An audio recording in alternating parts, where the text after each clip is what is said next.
Cannon on there. I mean, Julia. Julia. Yeah. Yeah, Yeah. sorry about that. Julia's been on my show a few times. She's been my victim. So, Nice, nice. yeah. That was a good one. That was a good one to get. Yeah. Yeah. Julia's a lot of fun to have on the show. So it's Okay. good. And I liked your advice with the tarot cards, so that was nice. Uh, Yeah. That's been a somewhat new thing I started doing just to play with it, and it really actually has taken off. So a lot of people seem to like the readings. So they're easy enough to do. I just set the recorder going, throw the cards down when I'm done. yeah, yeah, nice little easy videos. Yeah, yeah, and they're kind of fun and they're insightful. And I'm finding the patterns with them, so that's been fun too. And some of the people following are also finding the patterns. Like there was a certain card that kept showing up. It was about releasing the old emotions or the old patterns, Uh-huh. and it would show up in uh, the spot of this is a hidden thing that you need to look at, and then the next week it would be in this is the action step you need to take, and then the next week it would be in this is where you're at. So it's like it went from being Hmm. hidden to let's take action on it to this is where you're at now, you're actually working on it, to it being released. And it was kind of cool to watch that float through the readings over a couple of weeks. So yeah, it's been kind of fun to just follow the rhythm of what they do. So All right. yeah. How did you get started with that? With the card readings, Yeah, the card readings. Hmm. um gosh, card readings were probably one of the first things that I started doing. Oh, So okay. well, actually that's not true. Dream analogy was the first thing I started doing, and then that kind of led me into meeting people that were working with like Doreen Virtue's cards and doing the oracle cards. So my first deck was Doreen Virtue's mermaid cards. I think that's what they're called. And so I played with those until they're practically worn out. And then gradually I started adding to the collection. So now I've got stacks of oracle cards. And I actually had a friend so these are the ones that I use for the videos. Okay. Um, and I had a friend that gifted these to me, and she's like, yeah, I didn't like them, and I can't put them down. I love them. So I'm like, well, they weren't supposed to be for you. So, So anyways, I have a lot of fun with those cards, and that's why I like to use those for the readings that I do online. so like the cards will resonate with certain people, like certain decks will gravitate. Yeah. Really? Here's a fun little story, speaking of things resonating. That's interesting. So a lot of people like to use pendulums, Uh-huh. and I could never get a pendulum to work for me to save my life. So I just never used it. I went to Sedona, and the whole time I'm like, I'm supposed to get a pendulum, and I'm thinking, why would I get a pendulum? They never work for me. I walk into one of the stores, and this little guy, I practically was just walked right to it like it was talking to me. And so I picked it up, and it was maybe about $15 or so. So I went ahead and grabbed it. And I brought it back, and I was showing it to a friend. She goes, do you mind if I take that home and play with it? I said, sure. Let her take it home. You would think, I've never had an object talk to me like this one. I could feel it's upset with me when it went out the door with her. And I'm like, Really? that is the weirdest feeling. What the heck? And then I had to ask her, make sure you bring that back tomorrow. She had to bring it back to me. But this one Oh, has wow. always worked really well for me. So one of the other things that I've done is out of coat hangers, I made dowsing rods. And Oh, I yeah. just use the dowsing rods so I ask them to show me yes and no. And these work amazingly for me. They move real easy. Mm-hmm. So for Christmas, I thought, well, I'm going to get myself a nice set. So I got these for Christmas. And I'm sitting there, and I may have to hold them now because I've been working with them. I'm sitting there, I'm asking questions, and they're doing this. Nothing. I Uh-huh. was like, huh. So anyways, I was talking to actually Valerie Camosi, and she was saying, take the two and put them together and let their energies merge and put them in the crystals. And so I did that, and they started working for me. So there definitely is an energy to things and a way that they work, and being aware of that and being tuned into that is it can be pretty magical to be like, oh, wow, look at that. When they started working for me, I was like, all right, I get it. That energy needed to move over to the other set of dowsing rods. So they did. But so that's been that was this week that happened. And that was kind of a curious thing for me to have the dowsing rods need to merge that energy. But it makes sense. There's a lot of energy we put into these modalities and these objects Right. that we're using. So It's kind of like they needed a recharge, a refresh, or to be charged up. yeah, the new ones needed to have my energy charged into them, and so I was just sitting there holding them, playing with them, and just I said my clearing prayers over them, set them in with my crystals, welcome them home. So, Nice. It's interesting because there's another person on YouTube, and she does the dowsing rods, and she'll ask questions, to the YouTube community or whatever community she's on, and like you could see her, you know, if it's going like this or going like that, it's a yeah, yes or no, and yeah. so that's pretty cool that you do that too. So you're into quite a few different little things. Yeah. Once I learned something, I kind of like going, what's next? What else? And so, yeah, Absolutely. You kind of like me on the other side. exactly. There we You go. know, like, oh, how does that work? Oh, okay, I'll Hmm. do that now. Yeah, I So, want to try that. That's even like the making the videos. It's its own little challenge. And, um, I oh yeah. actually, I actually challenged myself about a year and a half ago. I wanted to redo my kitchen, and I had somebody come in and quote me what a new kitchen would cost, Mm. and that was well beyond my budget. Um, Probably because when it was a departments, one of those big box stores that come in and they're going to skyrocket that price anyway. But I thought, I bet I could do this myself and just revamp everything. And I mean, I take everything on like that. So I was like, all right, I can do this, and I'm getting a vision. And I did it for a fraction of the price, and I refinished countertops and cabinets and put in a new Oh, sink and really? replaced all the appliances and put new knobs on everything and put backsplash on. And I was like, I think we're our own worst enemies. We get in our own way. It's like Right, right. to tell ourselves we can't do something. It's like, if I can do that, then, we can do anything. You just set your mind to it and you can just make Absolutely. things happen. So So you did a full remodel of the kitchen, or you did just like certain things, just remodeling? I basically stripped down like the cabinets and refinished them. I did put in a new sink and we put in new appliances. My oldest son helped me put in the microwave and the refrigerator, but everything else, I even wired in the dishwasher and we haven't blown up yet. And I Oh, wired wow. in new light fixtures. So No way. That's good. That's good. yeah, so That's good. so it's just one of those things that I've always done. It's like, okay, I want to do this, and how do I make it happen? So yeah, Yeah. so I made it happen. Absolutely. Yeah, if you put your mind to it, you can definitely make it happen. You just take it that one problem at a time, solve that problem, take that challenge, solve that Yeah. challenge. And here's something that, if people are listening to this, this is one of the things I did going into the kitchen. Everything I was approaching, I would say, this is going to be easy. This is going to be easy. I'm just going to take it one little step at a time. It's going to be easy and it's actually going to be fun. And I just keep telling myself that. And I actually did have fun. There was one thing I didn't do that with. And that was the kitchen sink. I never told myself the kitchen sink would be easy. We go to put it in. It's too big for the hole. We need to router out more space in the Yep. countertop. Mhm. Well, then that broke off a piece of tile. So then we had to figure out how to fix that.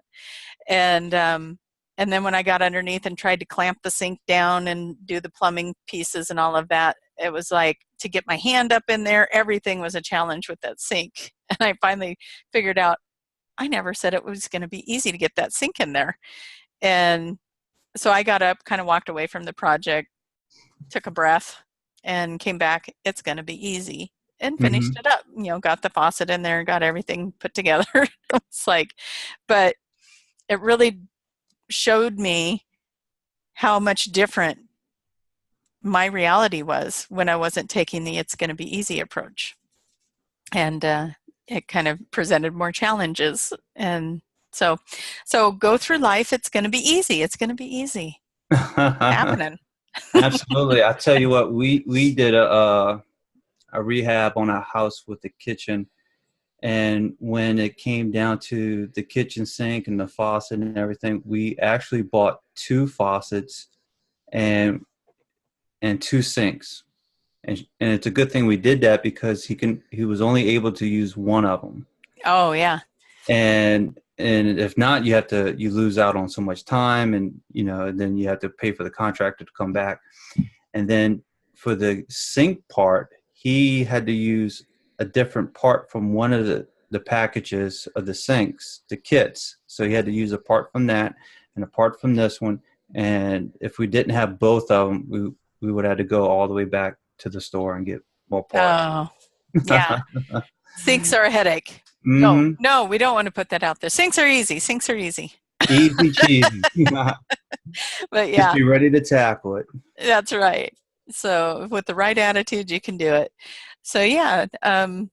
So it's been an adventure getting all of these things that I'm doing, and doing the card readings, doing the YouTube page, all of that stuff, getting it all out there and figuring it out. There's so much social media and so much Right. high-tech stuff that's out there, and it's like if you don't know how to do it, you're not going to survive. So I know, and it's always changing. What you think is going to work, that you learned 2 years ago is probably not going to work a year from now, Right. So. Yeah, we could probably even come up with examples of that. But yeah, it's been a journey, but I wouldn't change it. It's been pretty exciting moving forward and doing it, like going into QHHT, which we both do that. Mm-hmm. And tell me about your adventure with QHHT. What kind of things do you do? I don't know enough about you. Well, for me, for QHHT, it's I kind of took it to take care of my family. Mother-in-law, father-in-law, all of them have some kind of medical issues. My wife, my mother. So when I read Dolores Cannon's book, but what drove me to it was her information about Atlantis and Lemuria, the past life regression, ancient Egypt, and especially Atlantis. And I found a YouTube video where she was talking about Atlantis, and I was like, oh, okay, because I was doing research for a book that I'm creating, or like a story. And so I was wanting to get like this unique type of information, from a totally, I guess you could say, like metaphysics or quantum level kind of thing, channeling, hypnosis, anything like Edgar Cayce. Edgar Cayce is a perfect example. And he was one of the first books that I read, and he has two books. And one of them was just like so much amazing information was in it. I'm like, this is interesting. They're talking about stuff that no one really is talking about mainstream wise, Yeah. So when I read Dolores Cannon's book, and the guy was going to the Hall of Records, the library, under hypnosis, and he would see everything as a TV screen, like in front of him, and like a motion picture.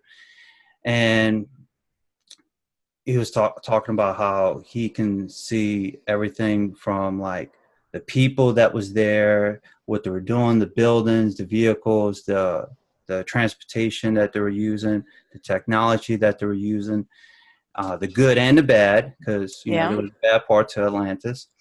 And so I was like, wow, that's interesting. I couldn't put the book down. After that, I was hooked. I couldn't put the book down. I kept on reading it. And matter of fact, I'd even watch TV because it was like the book was more interesting because of all the different sessions, the hypnosis sessions. So after that, in her books later on, it talks about the healing. So And I was like, okay, well, I was in the business to look for like some kind of business that dealt with healing part of it, but something that was natural. I didn't want something that dealt with pills, chemicals or powders or anything like that. Like I wanted something more natural and something that was unique. And I was like, well, wait a minute. Dolores Cannon's talking about how she's having these sessions and like people are having these healings. Yeah. Whether it's tumor, cancer, and so on. And like, so I'm like, okay. I was like, I put them both together. I'm like, it's almost like a win-win situation. You got one part that deals with the past knowledge, and you have access to all this knowledge, and then you have the other part where you help individuals, and you're dealing with these healings as Yeah. well. So when I explore that, I was like, okay. So, but session-wise, I've done a few people. My wife was an example. She had a past life in New York, and it kind of explains so much why she's so connected to New York and how she wants to move back and she wants to live there. And I'm like, well, shoot, that's why. Yeah, it helps explain stuff and can actually help relieve the anxiety around some of why do I feel like this, and why am I pulled to that? Yeah, very powerful stuff. So I take it you're not moving to New York then? Not anytime soon. She's a little upset, but I told her, all in due process, patience is a virtue kind of thing. And, wait for certain things to take off and so on. Right now, I'm in New Orleans. So right now the job is in New Orleans. So she's like, well, you can venture out and look up there and, expand your clientele. I said, yeah, that's true. That's true. I will. I'll work on that. So, yeah. She can manifest it. Absolutely. Just tell her if she's going to manifest it to have her see you very happy in that manifestation. Absolutely. Keep seeing you happy. See you happy. She already has a dream board, pictures, a collage, everything put together, and it's in her room, so it's all decorated, all the things that she wants to do. Yep, that's good. That's good. So I call it the wish board, and she's like, "No, it's the dream board." Well, either way, yeah, putting it out there and creating a reality around it. So that's good. Mm-hmm. Mm-hmm. So in your sessions, are you finding people really connecting to that higher self and getting their answers to their deeper questions? Yes.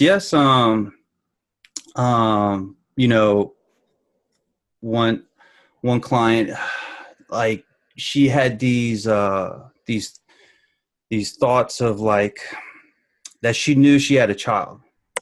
She had the strong feeling that she had a child, and that she didn't know how this happened. She didn't know why she felt this connection to a child. And it blew my mind. And that's probably the other reason why I was like, if I could do this full time, all the time, I was like, there's a lot of interesting stuff. I mean, the information that comes from it is nonstop. Yeah, you can see why Dolores's books are so thick. Oh, yes, absolutely. I even showed my mom one of those books, and she goes, God, you're going to read that book? That whole thing? I was like, yeah. You betcha. Mm-hmm.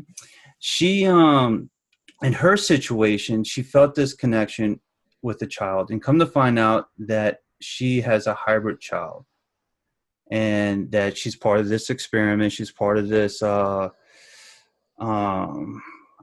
agreed upon experiment, and her child, her eggs and all that was developed into another wound, another fetus, but it's her child and everything. So under hypnosis,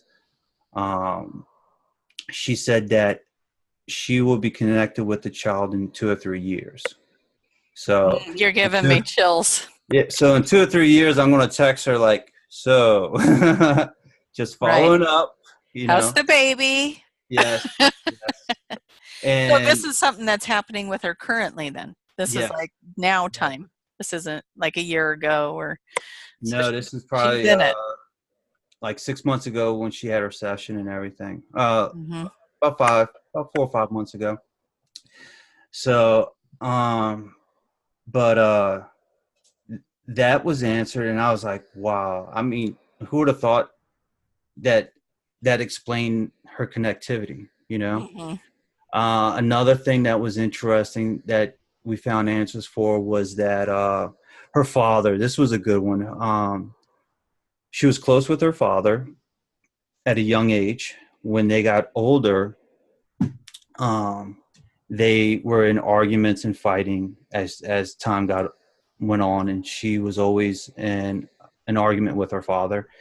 And then the father leaves, and then the father comes back when she's older. Now she's an older lady.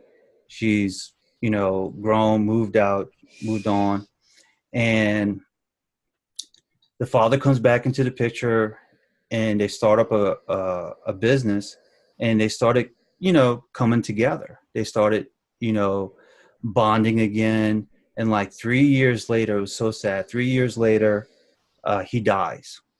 Mm. And in the session, in the interview process, she's like, I always wanted to know why, we fought, we argued, and then he comes back to my life, and we get better, everything's good.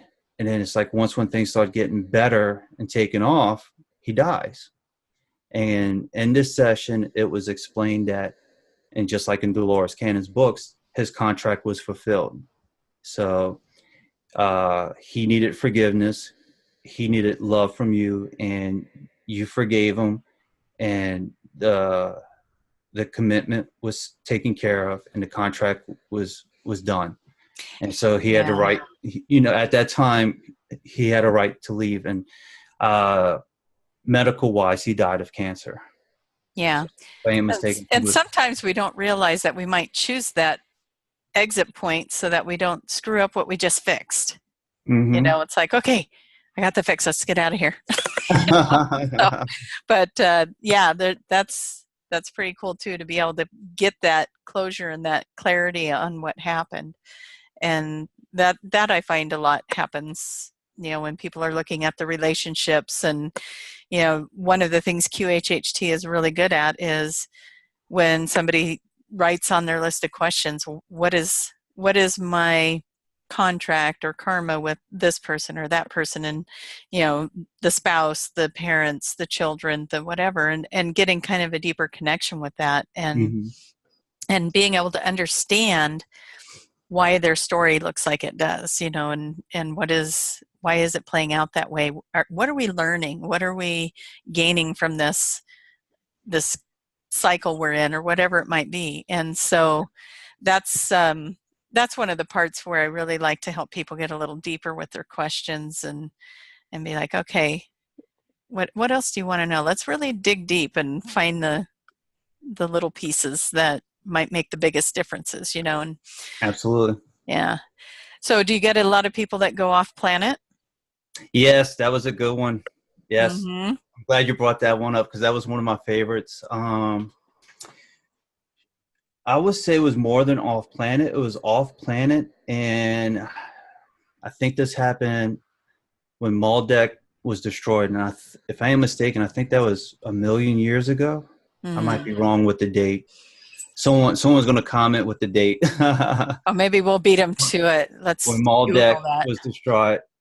There you go. Let's get some Google going. But let's see how smart Google is. It's either 1,000,000 years ago or 500,000 years ago when it was destroyed. Legend of, let's see. Oh, that's Maldek. that's a lot of article going on there. Let me scan. Anyway, go on. All right. Well, so we're having a session and everything, and at first I thought she was just a creature on another planet, because she was talking about the leaves, the color of the leaves. They were like this blue, fluorescent, and on one side they were blue, and on the other side they were black, and they had this glow, this fluorescent color to them. And she described her skin like a tree frog, and it was blue and purple. And she said, I feel like my skin's a frog, like a tree frog and everything. And she's like, it's kind of like that matted tree frog feel. And I was like, okay. And she's like, it's purple and blue, and we're looking for minerals. We're looking for minerals and rocks, and we're looking for materials. I said, okay. And then she was describing her other colleagues, her other friends, and she's like, they're upset with me. They're not happy with me. And I was like, why? Because I'm outside this circle doing my own thing, and I don't want to be next to them. And I am looking for, what I need to look for in this area, and they can go to that area. So I'm like, okay, so here I'm thinking that this is just like, she's just a creature on another planet. Mm-hmm. And that was it. And come to find out that she has to leave. They have to go back to a spaceship. So I'm like, what? There's a spaceship? So you're like, yes. I was like, now we're talking. All right, now we're talking. So as you move the microphone just a little closer. Yeah, I was like, speak loud and clear. So she's talking about the spaceship, and now she's inside of it. So I'm like kind of interested in a way. And I'm like, so what do you see? Like, how does this work and everything? She's talking about the center console. Someone's in the middle of it. And she's like, it's connected multiple ways. Like, it's just not a physical ship. It's connected to you. And like the ship can feel what you want to do. And she's like, there's gadgets to the left, there's consoles to the right, and there's a person in the middle, like kind of like in a chair. And I was like, okay, all right. And she's like, we finished looking for these minerals and these materials. So, and I asked her, I'm like, so what is these materials for? Why are you looking for them? She's like, we need it for the planet that we live on, and we need to find certain resources and materials to save our planet. So I'm like, okay. And they go to the planet, and what else happens? So they're talking, and she pretty much, it gets kind of like dull and boring a little bit, and nothing was really happening. So I fast forward the scene, and next thing you know, she's like, there's rocks falling. I'm like, okay. Why is, where the rocks are coming from? She's like, from the atmosphere, they're coming down. And I'm like, okay. Why is the rocks coming down? And she's like, it's dark energy. It's dark energy falling down on us. I was like, oh, okay. And I'm like, what are you doing right now? I was like, describe what you're doing. She's like, I'm running. I'm trying to get away. And then she's like, I'm dead. Oh. Like that. I'm like, it's over. Like, I'm smashed. I'm dead. I'm like, what? I was the like, end. I was like, yeah. We're just getting started. Dang. So we talked about that, and pretty much what was happening was, it dealt with when the higher self came in. The higher self was saying that was Maldek, and the planet was destroyed, and she lived on that planet, and it was destroyed by dark energy because of the evilness. I think there was 2 planets at war, if I ain't mistaken. Mm-hmm. Mars and Maldek, from what I understand, they were at war. And so it wound up destroying them and in that planet. And so I like early on, I read somewhere that Maldek was part of the that made up the rings of Saturn and so on, like all the astral Oh. fields, the meteorites and the rocks, and that's where all that debris came from. And the higher self said, no, all that material's gone. It's out there in space. You never see it again. I was like, oh, okay. My question for you, do you resonate with the Palladian group? I find it interesting. I find their channeling interesting. Mm-hmm. I don't know if I resonate with them. I don't know. I think it's neat. I think it's pretty cool, their messages and the channeling. And from what I understand, our DNA is part of their DNA, and like they help create us. From what Some of us. one of the So, things, yeah. one of the things I was reading. So, Yeah. why do you ask? Oh, just as you're talking, I just keep getting these flashes of possible lifetime that you had as a Palladian. So I didn't know if maybe you were resonating with that, and that's why you're drawn to Atlantis and Lemuria and finding that stuff out, because that would be part of a draw to that. Gotcha. So maybe I'm play not with too that a little. sure. I think their messages is interesting and pretty cool. So, but I'm not too sure. It Yeah. would be interesting to explore one day. So, but if you're getting messages or sensing something, that makes it interesting. So, I Okay. Well, we're going to go there because they're not going to leave me alone. You got some stuff going on with the heart chakra that's bringing in some more expansion for you. So pay attention to when you get those little, what would you call them? Like those little quirky moments where the heartbeat might get more rapid or something that draws you to the heart chakra. Okay. And that's when you've got your team around you that wants to communicate with you. And there's at least 3 of them.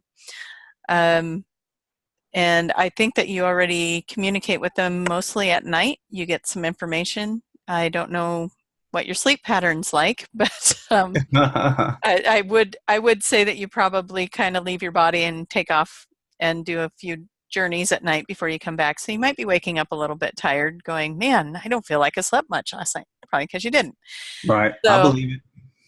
So anyways, you do have a lot of energy coming in, more like activation download, like just getting your body acclimated to the vibrations that are coming in so that you can really open up to more communication around that and start trusting it when it comes in, because it's just like you were saying, nope, that's not the fragments of Maldek, and you're like, okay, yeah, trust that. Start trusting that. So those kind of communications will come in even stronger if you just open up and let it happen. So there you go. Nice. Yeah. So with that being said, was that from channeling or is that just from sensing that information? How did that work? So channeling, I'd actually probably close my eyes and just when I channel, the voice will change a little bit. If you listen to the ones on the YouTube channel,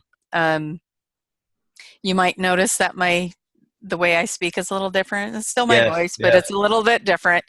That's when the channels come in. I have my Arcturian is I call him Daniel, and he's kind of my gatekeeper. And I have a main channel that comes in. It's an imperial woman. I don't really have a name for her because it's more of a vibration. And she comes in a lot, and I have a shaman healer that comes in a lot. And so those 3 are the ones that really work with me the most. But if somebody's asking a question and they don't have the answer, they just go find the one that does and they bring them in. So it's been an interesting experience. That started happening since Arkansas when we did our level 2 training. Really? So, yeah. So that was something that I'd get messages like I did with you just now, where I could see it and had a knowing, and then I had a physical sensation with the chest. That's how I knew to go there. So that would be the empath. how you take things in empathically. And then I had a knowing of 3 beings standing by you, a picture in my head of those beings. One of them's taller than the other 2. He's got blonde hair, all of them in blue uniforms with gold outlines to it. That's interesting. Like right now, or yeah, okay. all 3 of them all 3 seem to be masculine energies to me, and that's more of a sense or feeling. And they've now I got chills. Yeah, they're all ready to work with you, and you should, because they're all standing behind you, or their energy is behind you. So the way that that might get confusing for people when you're communicating with these light beings or extraterrestrials, whatever you want to call them, they interact with us telepathically, and so they're just like I could remote view. So like if I didn't know what your house looked like, and you said, Tracie, can you clear my house? I would just close my eyes and I would focus on your energy, and then I would take your energy and expand it out, and then I would tell you where I am in your house and describe it to you. And if I can describe it to you accurately, then I know that I'm tuned into you and your house. That's kind of what they do. They come in and they kind of remotely show themselves standing behind you, even though they're often either on their planet, in a ship, whatever, wherever they are. Right. I had one come in one time to give a message to a friend of mine, and I'm sitting at my desk and I'm saying, okay, who has the message? All of a sudden my arms got really long, and this is in my mind, this is I feel it. My arms are really long, my fingers are really long, and you were just describing that ship earlier, and I was like, yeah, I remember that. I feel like I'm floating, and I'm sitting in my chair literally doing this. It's like if you put on a virtual headset and you're looking around going, oh yeah, I'm seeing space all around me, and I'm seeing this craft that I'm sitting in, and the craft was intuitive. So I would just use intention, and I'd move my hands certain ways, and it would direct the craft. I had actually, I have a friend that sent me a picture of this. If we can do screen share, I'll even share it with you guys. Perfect. Let me grab that picture up. Apparently we chatted a little bit since then. Okay. Do it that way. Okay, so this would be what that being looked like. So I had the long neck. Oh, wow. And I had very intelligent, very soft energy. So we can be very intimidated sometimes about how these guys look. And I just want to tell you, don't judge a book by its cover, because this was a very amazing being that could be frightening if, you stepped outside and you saw it standing there. Oh, right. It was just a very benevolent being, and it was there to give her a message to help her heal something. And meanwhile, it's trading bodies with me. So I'm in its body going, hey, this is kind of interesting. And I'm up in space floating in this little ship that was, it was made of energy, it wasn't, like I said, it was very intuitive, very, what's the word I want to, it wasn't a nuts and bolts kind of a thing. It was kind of more like this energy encased feeling to it. And it was a really great energy to have that exchange. So, she gets her message and I'm like, woo, that was fun. Because they're all vibrating higher than we are. Right. As long as you're doing it right, you're getting the higher vibrational. Right. But one of the things that I've learned is that as I can raise my vibration up, so if people are wanting these kind of connections, this is one of the hints of how to get there. We have to move out of fear. If we fear them, they will not come around. And so we move up out of fear, we raise our vibration up out of fear, and we can go up this far and they can come down this far, kind of a thing, and then we can meet in the middle. And that seems to be true. And the more we start raising our vibration, the more my feeling is the more that I've raised my vibration, the more access I have to even more dimensions and energies and vibrations. And it's been really a cool ride. So absolutely. Yeah. And more to come, I'm sure. I'm hoping so. It'll be, a lot has happened in the last couple months, 6 months or so. So who knows what the next 6 months will bring. Nice. But yeah, so it'll be a fun ride. But yeah, so if that helps kind of give you an idea of, when I'm doing a reading, I'm kind of going off of how I'm feeling, the visions, the thoughts in my head. When I'm doing a channel, I actually just kind of go into a trance and I step aside and they come in and speak and use my voice, and I'm very present for that. So if they're saying something or doing something I don't want, which hasn't happened yet, I can easily just say done and you're out of here and move them out. So gotcha. Is it similar to hypnosis as well? It would be very similar to when we take people into their higher conscious. And actually I have to say, I think it was my QHHT sessions that got me to this understanding of how to make that connection. Because when we go into our higher selves, it's not a lot different. We're taking our critical mind and our conscious self and saying, okay, I'm going to stand over here and let that higher part of me that knows things come in and give some answers. And that's kind of what happens when we bring in channels, these, light councils of light that are out there that are working with us. And so part of that message with that, though, is that they're also, one of my questions was, why do they care what happens to us here? And right, that's a good question. So here's one of my sessions that was exciting to me, because I asked that question a couple of years ago, and the answer I got was just through a meditation. But the answer I got was that they all are waiting for the galaxy. All the other beings in our galaxy are waiting for Earth to make its shift, and then our galaxy gets to make a shift. So we're like this last piece to a puzzle, and they're all just waiting, chomping at the bit for us to get this right so that we can all move to something else. And I didn't get to see what that something else would be, but, we just keep evolving and moving up. And so about 2 weeks ago, I had a client that came in, and I'm taking her through her QHHT, and she starts talking about how important it is for the Earth to make it through this shift. I said, so why is it important? And she says the same exact thing. They're all waiting for us. We have to make this shift. And then once we make that shift, everyone gets to go to something else. I'm like, oh my God, she has no idea how important that was. It's like, I needed to hear that. But it does make sense why, other beings, other planets, other, light beings, councils, whatever you want to call them, would start showing up for us and giving us this guidance. They're trying to nudge us. Yeah, move us out of this craziness that we've been in and start helping us be more humanitarian, more loving, more kind to each other. And how to evolve out of that and raise our vibrations so we can all get going to something even better. So, yeah, so I'm kind of excited about what that means. There's a lot of talk about the 5D Earth, the new Earth. Dolores Cannon spoke a lot about the new Earth.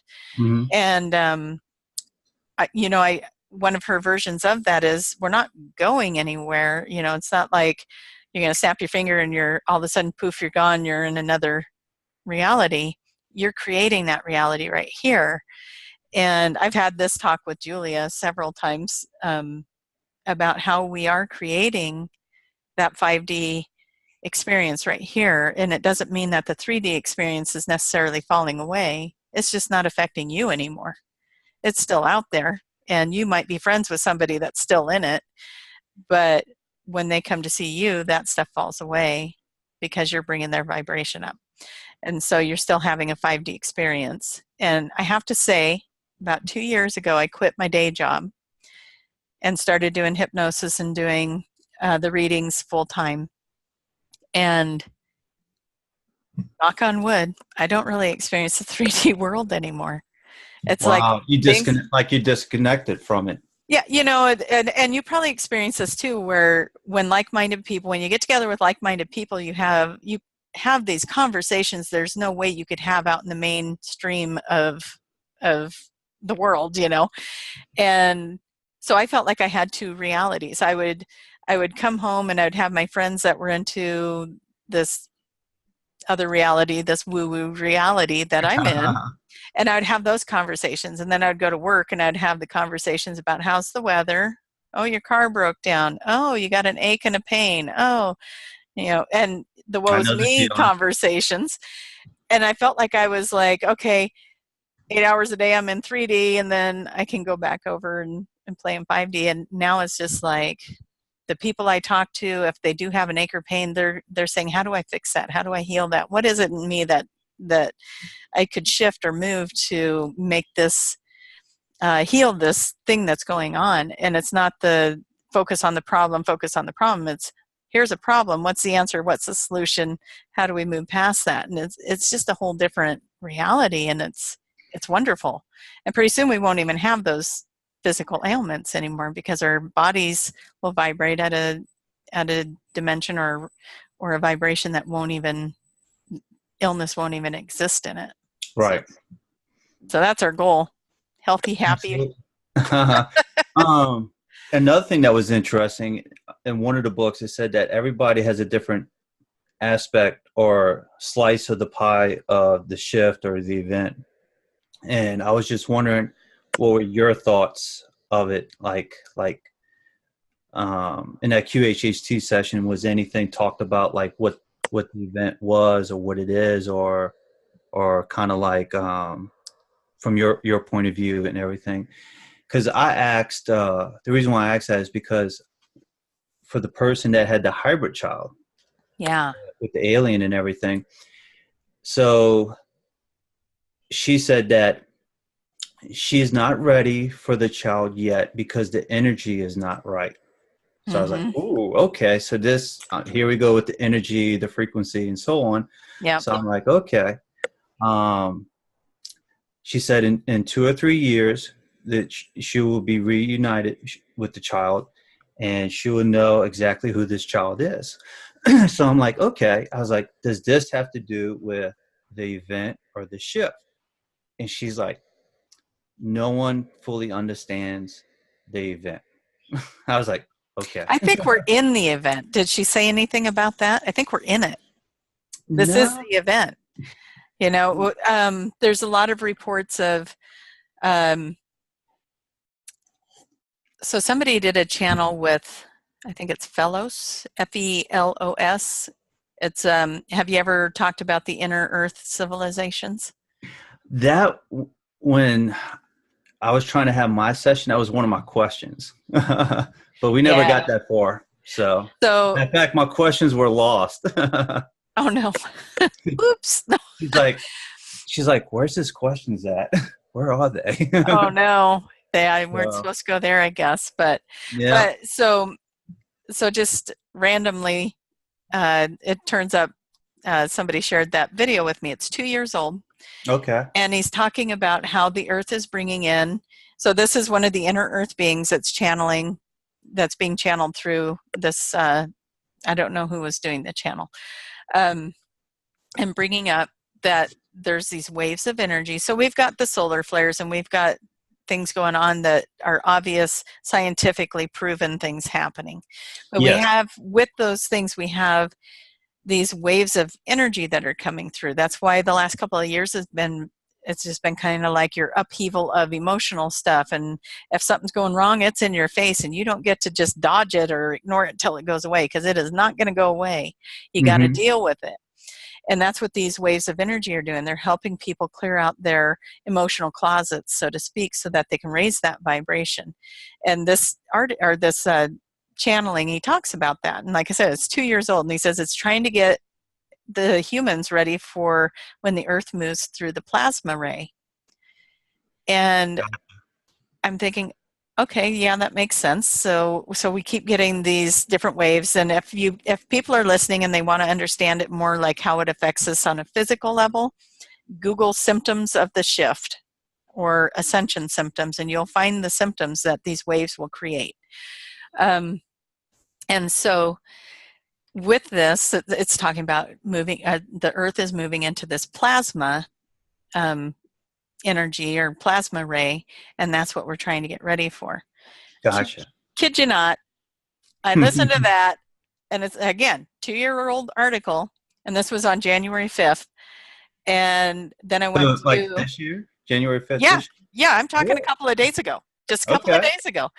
And so I follow a few people on on YouTube, and so I get this notification that I want to say it's Aluna Ash was the one that popped up. It pops up and it says January 5th, 2019, entering the plasma ray. I'm like, what are the odds that that video was given to me, and then here's somebody that I follow posting about that the very same day? So I can relate. I can relate to that twice. yeah. So they're always giving us something. If we pay attention, they're talking to us all over the place. Our angels, our guides, our Yes. counsel, whoever these beautiful light beings are that are benevolently trying to help us and give us ideas and thoughts and use our mind and telepathically sending us stuff. So pay attention when you get these thoughts. They might lead you somewhere. And so, yeah, and if I hadn't been paying attention, I might not have made that connection, because it was a couple hours later when that popped up and I wasn't thinking about that video anymore. So I was like, hey, wait a minute. And yeah, I've been having a lot of that kind of stuff happen. That's interesting. I can relate. Yeah.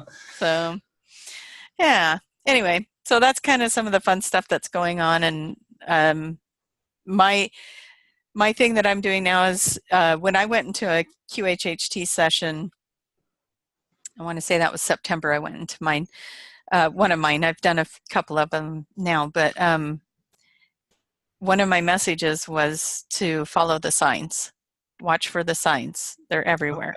And so I just started being more aware. What's going on around me?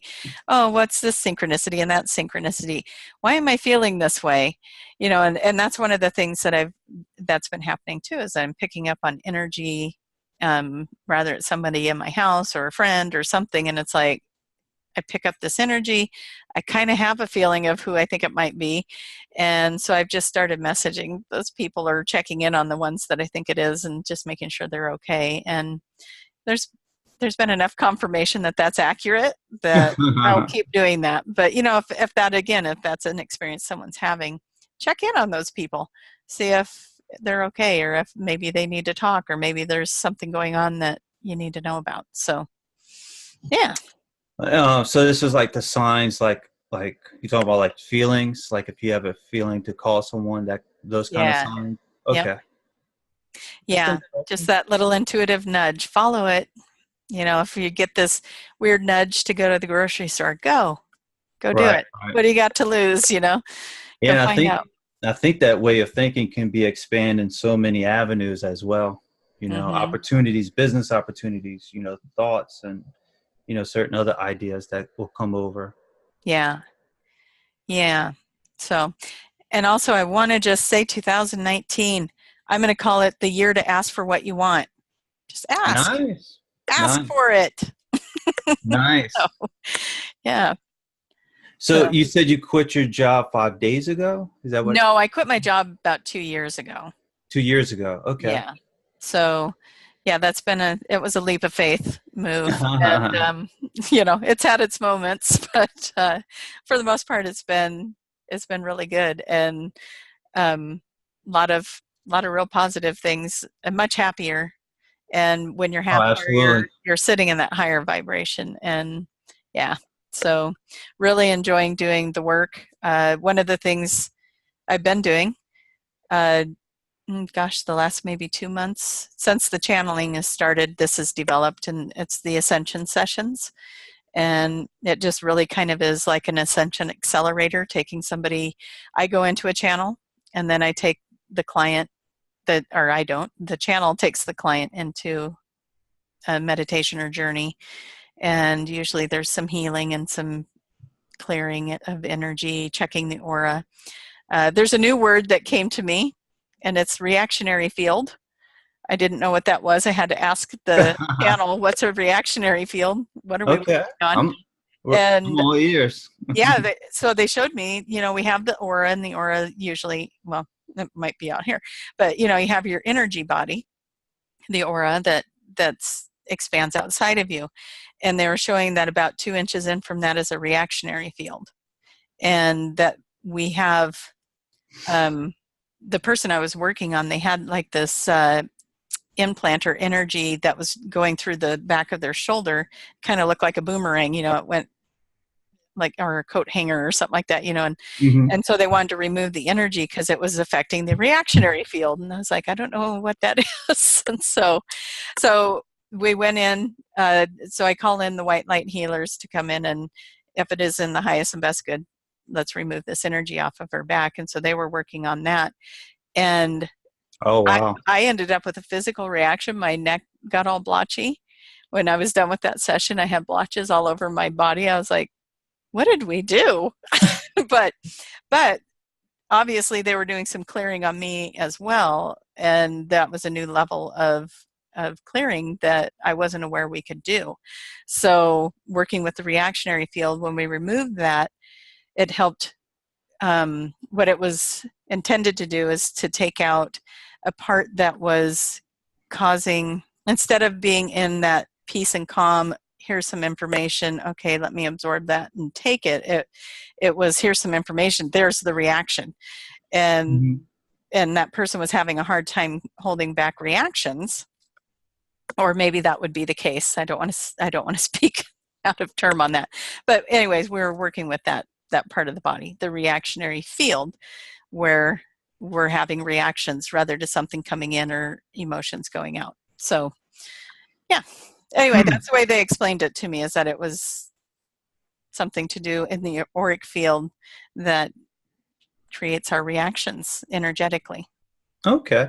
Was that under channeling, or was that That under? one was under an Ascension session, yeah. So that was different than the QHHT. But QHHT can get you there as well with those Mm-hmm. kind of things. I mean, that kind of stuff can come up in those sessions as well. So yeah. So been kind of an adventure with sessions over here lately. It's Yeah, where yeah. are we gonna go? So yeah. Yeah, you got multiple things going on. So, any how about you? Any other type of UFO stories or sessions like that? Off planet UFOs, anything? Um, Whether QHHT or channeling? I had one of my favorite QHHT sessions was I had a gal that came in, and she was walking on a beach, and then all of a sudden a ship came down, and then of course that got my attention. And I think we were supposed to go into a past life at that point, but instead the ship came down. I was like, okay, well, what's that about? So she gets on the ship, takes this whole journey with the ship. There was some things on the ship. The ship was taking her to these different places and showing her things, telling her she needed to move and go into this, giving her some really good, solid answers to her questions, Mm-hmm. which involved really big leaps of faith on her part. And anyways, when I bring her back, all of a sudden she's back on the beach, and then she has a grandfather that comes and gives her a message, and then I walk her back and bring her back into her body and that kind of thing. And I said, so what did you think of that when you got on the ship? And she's like, what do you mean? She goes, you walked me out on the beach, and then I met Grandpa, and then we came back. I'm like, how long do you think you were out?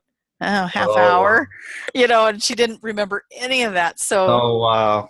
I start playing it for her, and she goes, who's that talking? I said, that's you talking. She's like, no, that's not me talking.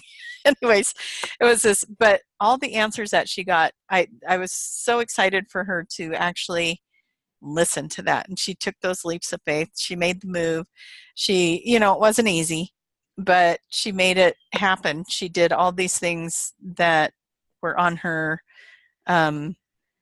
wish list that she wanted to do. And this channel that came through her was telling her, go do this, go move here. I think they had her move to LA or something. And Oh, wow. yeah, and like learn about the movie industry, get whatever knowledge she could, work on sets if she could.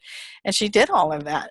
And she got lots of knowledge and information from doing that. So yeah, it was cool to, that would, to me, I would be a little intimidated of what, pack up and go to LA. So, like, and if anyone listening doesn't know, I'm in Oregon. My clients are usually in Oregon. And so she was asked to move south to LA, and she loved it. She would love to go back there, and right now she's back up here, but that is one of her dreams, is to go back to LA. Gotcha. So she used to do it, got the experiencing, moved to Oregon. Yeah, and she's been all over now. She's been to Boston, Chicago, doing all kinds of different things, but not in the film industry. Not, I don't think. I don't follow. I don't get to talk to her that often, but yeah. So she did take those leaps, though, and she learned some really powerful things, made some great friends, and got to be on some sets and work with certain people, and yeah. So, Oh, wow. Wow. so it was cool. And that was her higher self telling her to move back to LA? No, that was whatever. She was on the spaceship for that. So I can't say for certain it wasn't her higher self, but Oh, okay. It could have easily been a channel of one of the galactic races that she resonated with, or Okay. so it could have been a galactic council that came to get her and took her for a ride. But Nice. yeah, Hey, come so, with me. Come with me. That's yeah, all. yeah. Okay, we got her in that space. Let's go get her. So, yeah, but she seemed very knowledgeable of the ship, and the things that were in the ship and where she was. She kind of knew her way around, so it was pretty cool. She was not in unfamiliar territory. So Right. It's interesting how that works out. Like, oh yeah, I know where I'm at. yeah, I know what I'm doing. yeah, this feels like home. So definitely. Yeah.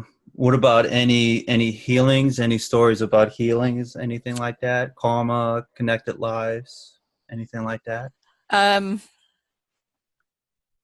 sure there are. You're asking me, and I'm like, ooh. I've There's so definitely many. had. Yeah, there are, and it's kind of like collecting sand. It's like, oh, wait. So, um, yeah, there's definitely been healings. I've had my own healings. Okay. When I had my regression, my shoulder was hurting really bad, and so we asked, can you work on the shoulder? And I'm sitting there, they're making me move my shoulder all over the place like a little chicken wing and shake the energy up while they're working on it, and it never came back. It Oh left. wow. Um, so I've had healings done, and I know that I've had clients. I can't say that I haven't really worked with anybody with major illnesses, but I've had fibromyalgia disappear for one of my clients. Oh wow. Which that one's pretty big. And then I'm trying to think what else I've worked with ailments. And here's what I've experienced with that is some of that can be very spontaneous if the person's like really ready for that to happen. But the SC is going to have you look at why it's there, and it's like you get to learn, why is this pain here? Why is this ache here? Why is this disease here? Right. The message. And yeah, what's the message with it? And I've noticed that some people, they'll get that spontaneous relief and they'll walk out the door. You swear they went age backwards 10 years and they've walked out the door feeling so much better. And then they'll call me days later and be like, I still feel good. And it's great. And then you'll have the ones that come in and they hear what it is that it's about, and the SC will ask you to make changes. You can no longer do this, or you need to quit this habit or that habit, or start Right. doing this, take care of yourself in this way. And if they're not making those changes, they don't get to have relief of that symptom. But then once it clicks with them and they make those changes, then they get that shift.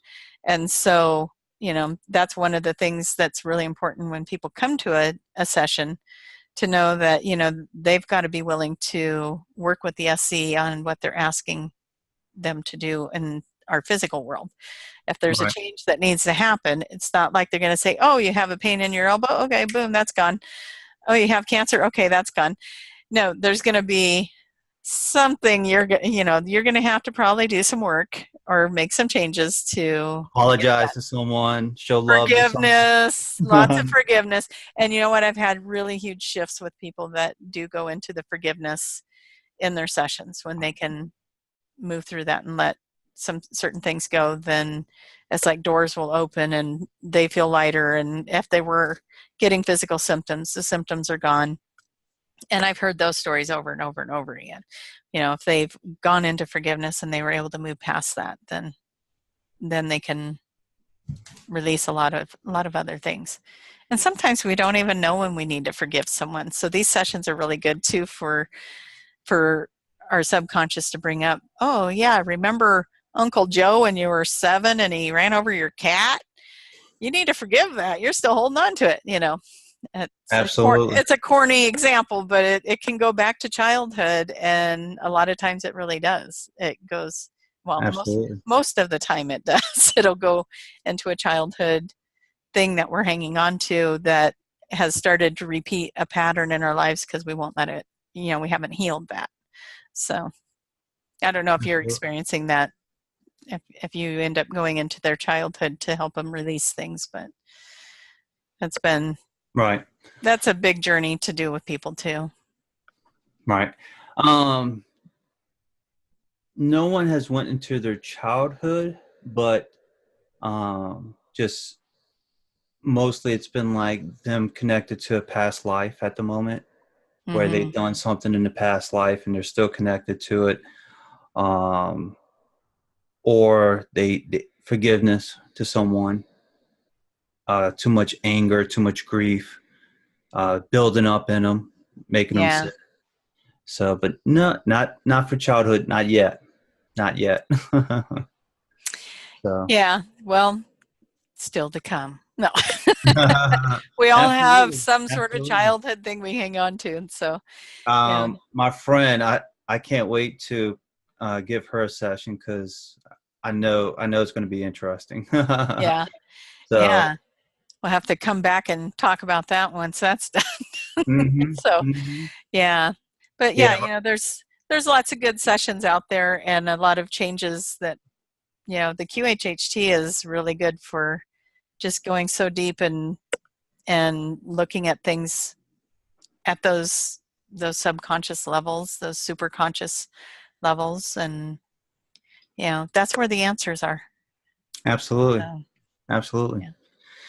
Yep, the answers and the knowledge. So much. Yeah. So much. For channeling, so you got started with that from a QHHT session, like you got the message that you needed to start doing this as well, the channeling, because I heard of someone that had a QHHT session, and that was one of the things that she was supposed to start doing, was the channel. My first QHHT session I went into a lifetime as an oracle, and that one stuck with me pretty good, the oracle lifetime. That must have been interesting. There was so much feeling involved with that, and the oracle was so sensitive to everything, to the civilization or the villagers that were there, that she would never leave her part of the palace. She would just stand by her crystal and remote view things, because to be close to them, she would pick up all of their pain and sorrows and stuff like that, and it would be so much to bear. So she stayed in her little palace. Was this Atlantis with the crystals, or was this somewhere else? Well, just recently, like within the week, I'm starting to think it was one of the inner Earth civilizations. Oh, nice. That was kind of revealed to me in a meditation that a friend of mine guided me through. I was like, oh, I'm at the Oracle lifetime, and I think I'm underground. So it was kind of an aha moment with inner Earth stuff that's been surfacing lately. But the Arcturians, like I said, they were coming through giving messages and readings that I was doing for people. I mean, I had Bigfoot come through as somebody's guide once, and I was like, hey, you guys are really cool. I like this energy. It was such a cool energy. And so I was having stuff like that show up. The Bigfoot energy was channeling through you? Is The Bigfoot energy was that what I was picking up more like a reading, like tuning into it, seeing it in my head, and okay. still me giving the message, but kind of getting the message through the Bigfoot. And so that was pretty cool. It was a female Bigfoot. Her fur was a little bit lighter. She was probably about 7 feet tall, and just a very, very nurturing, loving energy. I mean, like if you ran into this being, you'd probably want to hug it because it was just so motherly. And Wow. it was really, really a strong essence to that. And so that kind of stuff was happening in the office when I was doing readings. But when I went to the QHHT level 2, Kaya was doing his Arcturian channels in Uh-huh. that. And That was interesting. That was fun. and that's when it happened. I was sitting there, and Celestia was bringing him through that session where he brought in the Arcturian, and I looked at Julia and I go, "This room is really full." And she's like, "Yeah." I said, "No, I mean like it's really full. Like he brought in the whole army of Arcturians in here." Really? Wow. It was just like, and all of a sudden I'm just feeling my body's twitching and doing all these things, all this energy that was hitting me when he was talking. I couldn't even tell you what he said. I went out of body, and they were doing something, and I was telling her, "Never mind me. I'm not going to be able to form a sentence or sit still in this chair." And she's just watching Kai. I'm like, so, but when I came home, I met up with one of my friends that I do a QHHT exchange thing with, and she's like, I did level 2, so we were going to do this exchange and do a little trade with that. As soon as I sat in that chair and tipped it back, here comes the Arcturian, and I was like, oh. I mean, like I wasn't in control at that point, and he was bouncing off the walls and chattering and telling her all kinds of Really? things, and she's like, okay. She's trying to write down all the messages, and then he was bringing in other energies, other council members. That's when when I got introduced to the Imperial one that comes in, and then all of a sudden, boom, it cuts off, or I hear, "We got to go," and it was gone. And I'm like, okay, I'm back in my body. That was interesting. So then we gave it a few minutes and went back in to see, I went back into the chair to see what would happen. And we ended up with this fairy prince that came in. Okay. And yeah, we kind of had the same reaction, like, fairy prince, okay. Well, Like this is all new. like Like, footprints or like no, an like imprint? the fairy world. Okay. One of the princes, like a royalty member, comes in. He called himself the fairy prince, Oh, and okay. he said they had to cut off communication because the ones that don't want us to have this connection were coming by, and they didn't want them to catch the channeling. I don't know Oh, what all that was, but apparently there's a group out there that doesn't want us to have these connections, and I so heard. I heard. I mean, they just stopped it like that. And then the fairy came in to tell us what happened. About that time, Oh, this wow. bird, That's interesting. well, it got even more interesting because then Oh, this ears. bird hits this window at her house. It just smacked into the window. And I'm in this channel, so I'm sitting here like this, and I'm hearing it. I'm very aware that that's going on, but I'm kind of in this trance state. And, Uh-huh. and the little fairy says, "What happened?" And she goes, "Just give me a minute." A little bird hit the window, and it hit hard. And so the fairy says, "Don't worry, it'll be okay."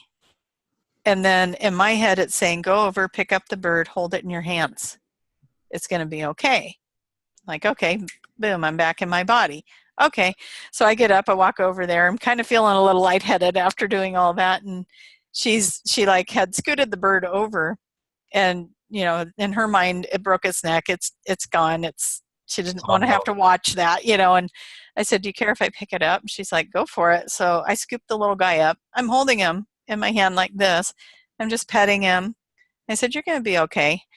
And it just sat there and it stared at me. I mean, it just literally stared me right in the eye. And she's like, "This is really weird. What's going on?" I said, "I don't know." And so I'm just sitting there talking to it and holding it. And she's like, "There's this is just a weird experience. It's not twitching, it's not shaking, it's not trying to get away, it's not squawking, it's not trying to bite you. It's just sitting there. And I said, I know. And so we're both kind of looking at it. I said, I wonder if anything's broken. And I went to go touch it to turn it over to make sure there wasn't any like blood or anything going on. As soon as my hands started going near it, it took off. It was fine. And it hit that window hard.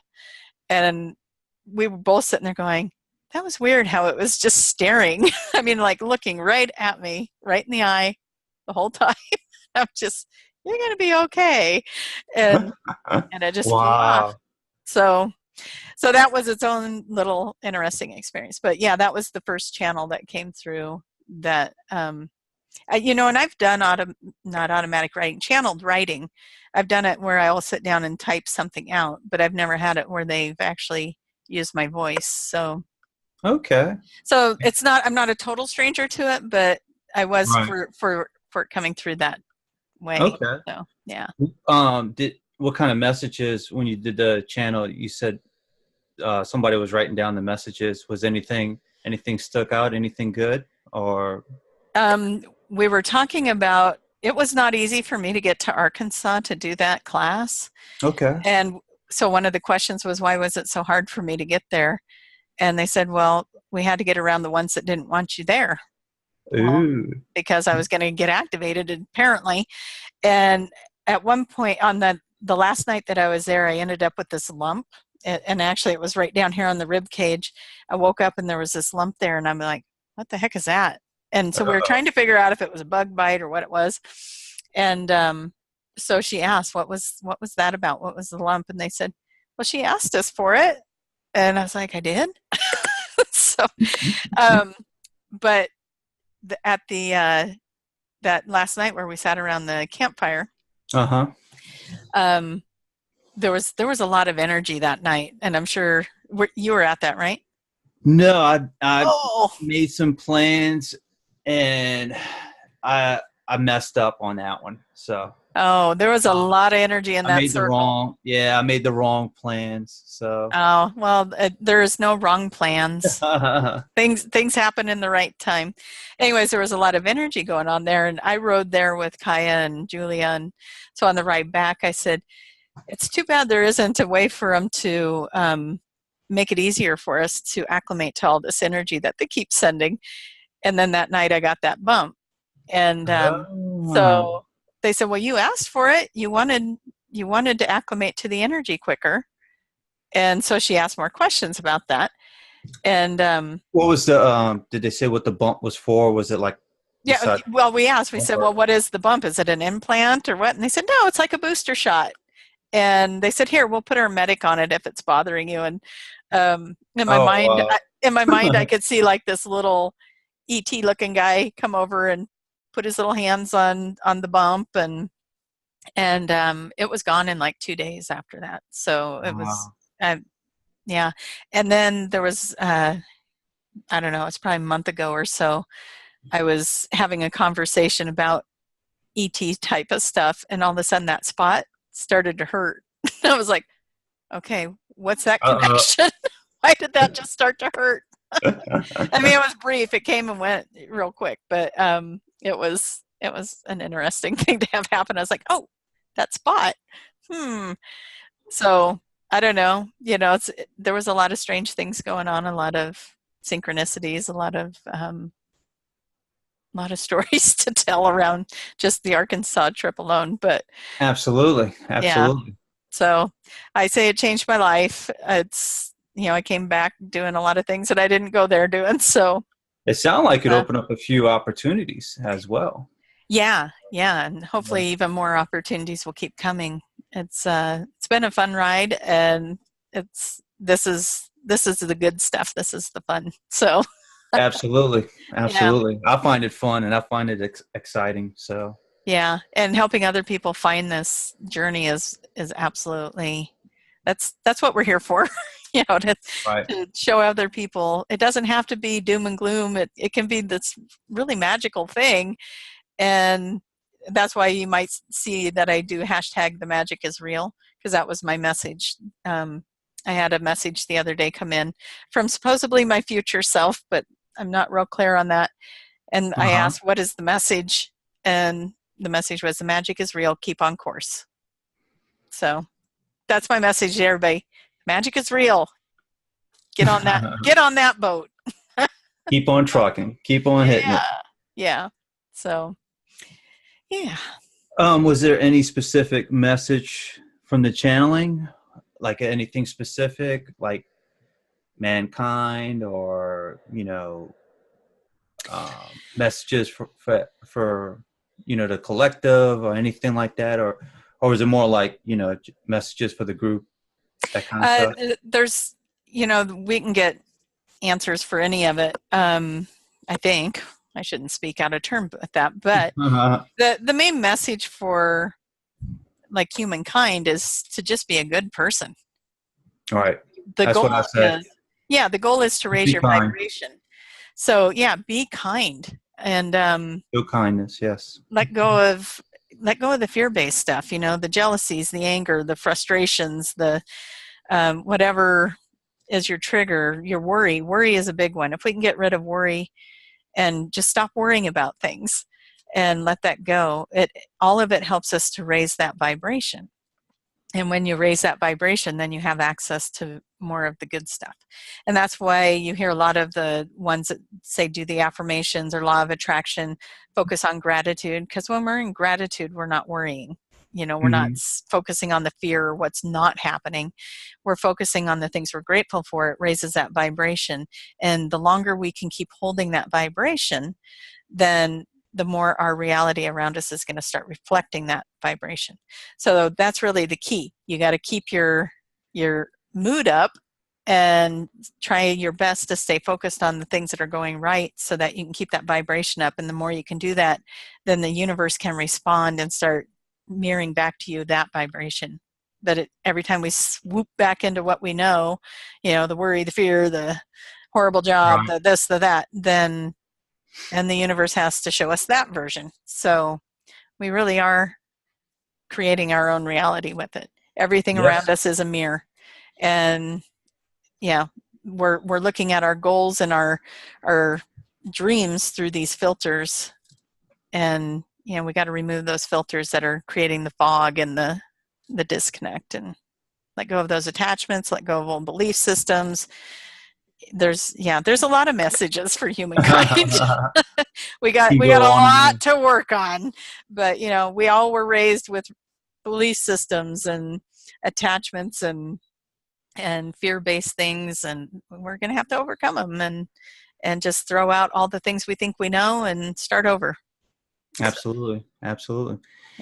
Yeah, it's I don't know if it was I think it was a YouTube video, but it said we are our greatest creator, like we are grand creators.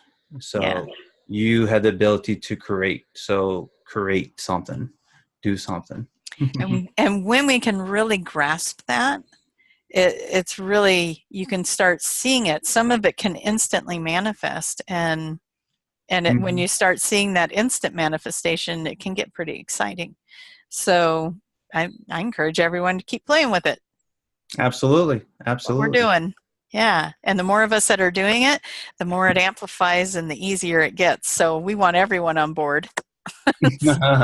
So what's your plans for 2019? What you plan on doing for 2019? More the channeling, or just I'm just going to be with the flow of what comes in. I have QHHT session this week that I'm looking forward to doing. I have an Ascension channel, I think tomorrow. So it's however it comes in, and both of them are beautiful. Like the Ascension channel, that's going to be a 2-hour session approximately, where you go. The main focus with that is to create some healing really deep within the core.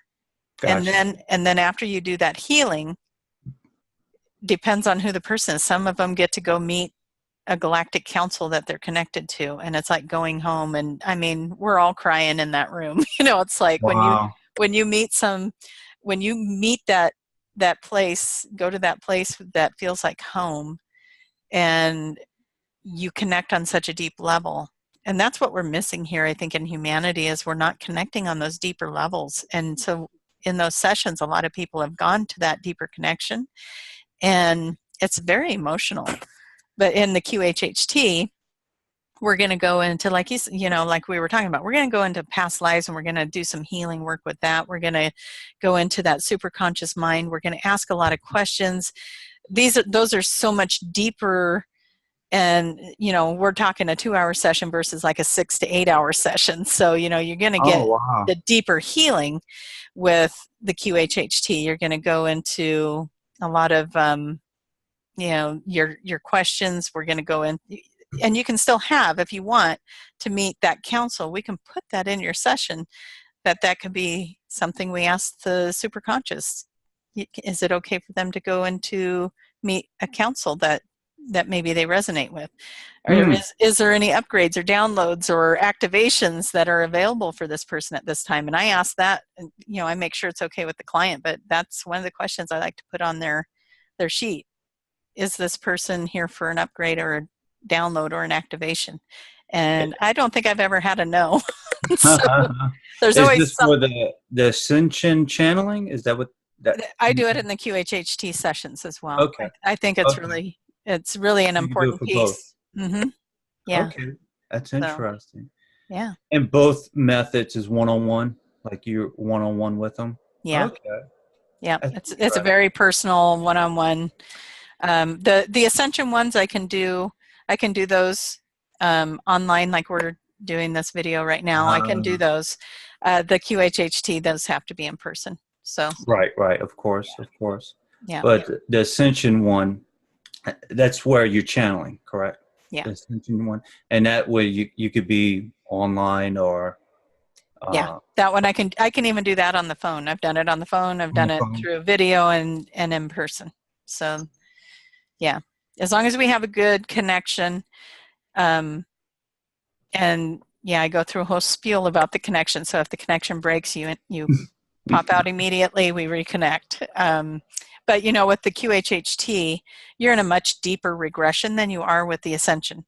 The Ascension is kind of more like a meditation, and you're pretty aware of, if I stop talking to you, you're going to be aware of that, and you're going to be like, why did she stop talking?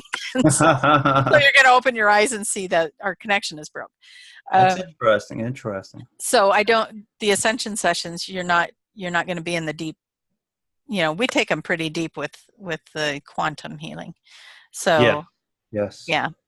So it is a different session completely, but you can get some of the same, like if you like the juicy juice of some of the stuff I talk about the Ascension, sure, we can add that into your QHHT. I can take you there in that session too. So we can do that. We can just make it part of your questions. So, okay.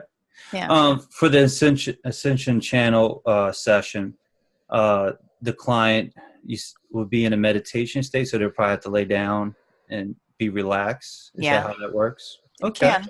I've had them sitting in chairs too. Okay. That's interesting. It depends on the person, but usually they'll lay down. And I have to be able to hear you, and I have, if we're doing a video, we got to have that set up to where I can see and hear, because a lot of people will take their phones and then they prop them in a pillow. Well, guess where the microphone is? It's in that pillow. I can't hear you. So I've had some, we've had to work through some quirks, but I'm looking at my time and I got to go. But this has been a lot of fun, and I think we should do more of those. Yeah. Absolutely. Before we let you go, how, if someone wants an Ascension session with you, how can they get in touch with you or QHHT? If you go to traciemahan.com, and my name is spelled there on the little screen. Yep. So traciemahan.com, and you can book online. So you can just click the schedule online and find a day and a time that works. And again, QHHT, you have to be near me. In person. So, absolutely. And everything's on there for all your readings, everything that you do. Yeah. And I'm going to ask you, Jason, how do people get a hold of you? The best way is jasonballay.com. Yeah. That's the easiest way. Perfect. Absolutely. So, and you're in New Orleans, I'm in Oregon. So there you go, guys. Come see us. And if you ever come across any information with Atlantis, ancient Egypt, let me know. Oh, the pyramids call. Yes, the Yeah. Sphinx. That's a good one. Hmm. So, For another time, right? We'll talk absolutely, pyramids. I love absolutely. it. Well, So, thank you so much all for right, thank doing you. this with me. Absolutely. Yeah, let's do this again. It sounds good. All right. All right. Bye-bye.